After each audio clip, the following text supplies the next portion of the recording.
আসসালামু আলাইকুম। আলহামদুলিল্লাহ, আল্লাহর রহমতে অনেক ভালো আছি।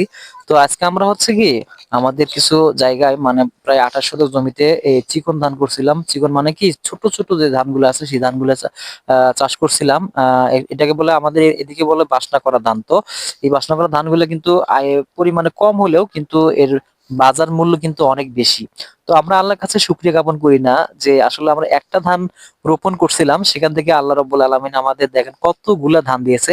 তো আমরা শুকরিয়া জ্ঞাপন করি না, জাকাত প্রদান করি না। এজন্য কিন্তু আমাদের ধন সম্পদে বরকত হয় না। আমরা মনে করি কি যে যদি জাকাত দেই তাহলে আমাদের এই সম্পদ চলে যাবে।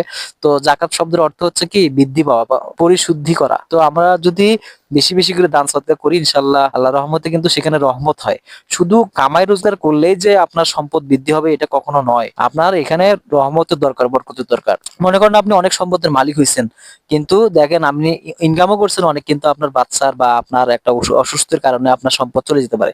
কিন্তু আপনার উপর যদি আল্লাহর রহমত থাকে তাহলে কিন্তু সেটা হবে না। অল্প, অল্প যদি থাকে তাও আপনি যদি শুকরিয়া জ্ঞাপন করেন বা ওর উপরে সন্তুষ্ট থাকেন ইনশাআল্লাহ আপনি একদিন না একদিন অনেক বড় হবেন। তো আপনার হচ্ছে কি আয় কম শুকরিয়া বেশি। তো এতেই কিন্তু আপনার পোষাবে। কিন্তু আপনার অনেক আয় কিন্তু আল্লাহর প্রতি শুকরিয়া জ্ঞাপন নাই, বরকত নাই। তাহলে কিন্তু আপনি কখনোই বড় হতে পারবেন না।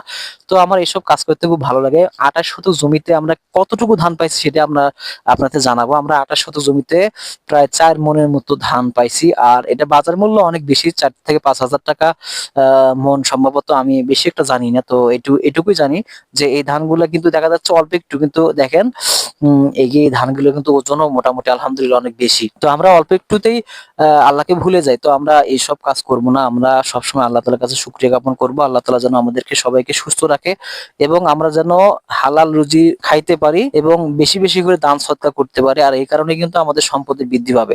আর আপনি এত সম্পদ দিয়ে কি করবেন? আপনি কি এই সম্পদ নিয়ে যেতে পারবেন? আপনি নিয়ে যেতে পারবেন না। তো এই সম্পদ নিয়ে এত বাহাদুরি করার কোনো প্রয়োজনই মনে হয় না।